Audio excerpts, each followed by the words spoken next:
done very, very hard work? Work that leaves you dry in the mouth and dry in the throat? Well, I have. I can tell you it's very unpleasant, that super thirsty feeling that you get. Makes you reach for water right away, just, constantly. Okay.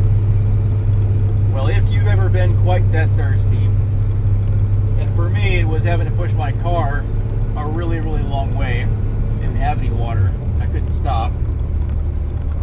Well, what this does is it makes you so thirsty and worn out that your body will actually try to vomit. It will try to throw up because you're so thirsty, and it's gagging on its own self, essentially. Okay, it's that dry. Very unpleasant.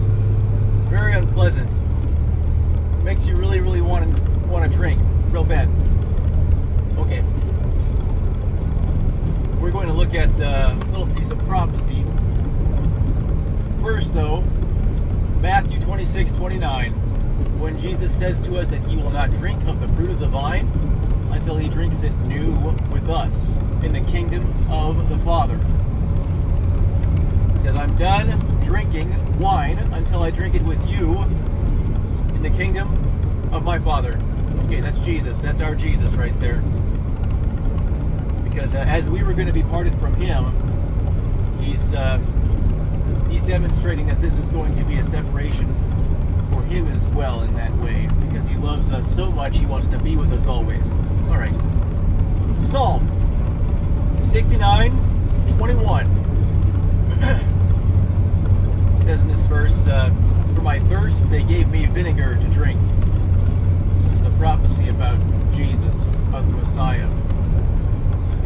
Now, if you've ever been that thirsty, and I'm betting some people have, if you haven't, you should sure try it. Or don't. But if you've been that thirsty to the point where your body's trying to throw up just to do something with your throat, it's very unpleasant. Now, imagine, if you will, if you've been beaten to a pulp, had no water, sweating like crazy from the exertion, can't even drag your own cross up the hill to die on, and then you get nailed to it. Okay? A lot of blood loss involved.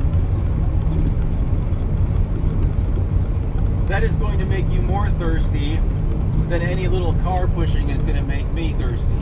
Okay? Beyond a shadow of a doubt.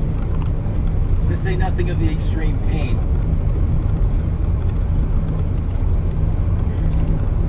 Alright, to go into these accounts a little bit, Matthew 27:34, they gave Jesus wine, mixed with bitters. Alright, now and Jesus, he refused to drink this. Right, he's not drinking of the fruit of the vine. Now, the taste of something like this is, it's described as bile. It's described as bile. Very bad. And it will make you gag on its own. So these Roman soldiers are very likely trying to have a bit of fun at Jesus' expense, where they are, he knows that he's in extreme pain, better than they do.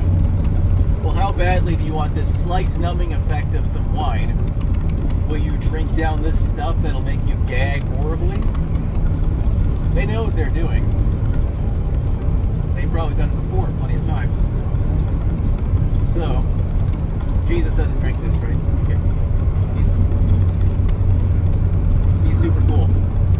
Now, in Mark, it says the same thing. Mark 15:23. You might see myrrh mixed with myrrh. Anyway. Luke 23:36 says vinegar mixed with water, and that the soldiers were mocking him. The soldiers were mocking Jesus and offered him vinegar mixed with water. Well, that sounds familiar, doesn't it? Sounds just like Psalm 69:21.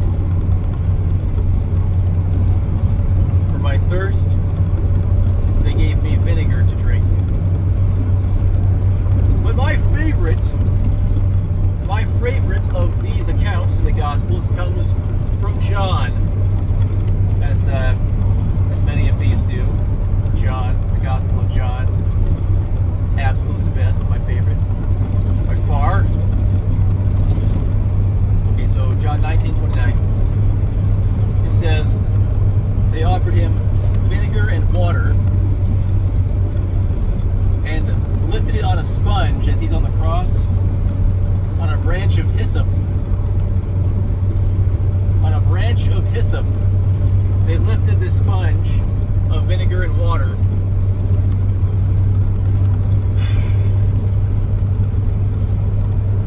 Hyssop is symbolic of something, and I'm going to tell you what. At the very first Passover, they used a bundle of hyssop to spread the blood of the lamb over their doorposts. The blood of the lamb that was slain to cause God's judgment to pass over them while they were in Egypt, the Israelites. Boy, that should really get you going in your mind. So they didn't know what they were doing. Not in this case. What was in the sponge? They knew that. A branch of hyssop. And with that,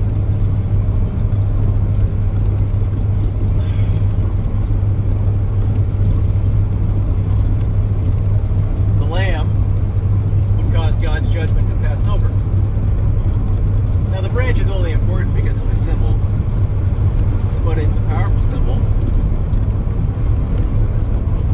and it's beautiful in its completeness.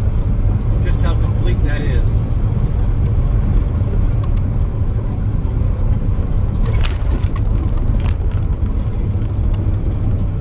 That's Exodus 12:22, by the way, if you want to look it up. Exodus 12:22. That hyssop branch. So Jesus says, I'm about to be separated from you. I'm not going to drink of the fruit of the vine. I'm going to embrace the separation. We're not rejoicing anymore. Not until we get back together again.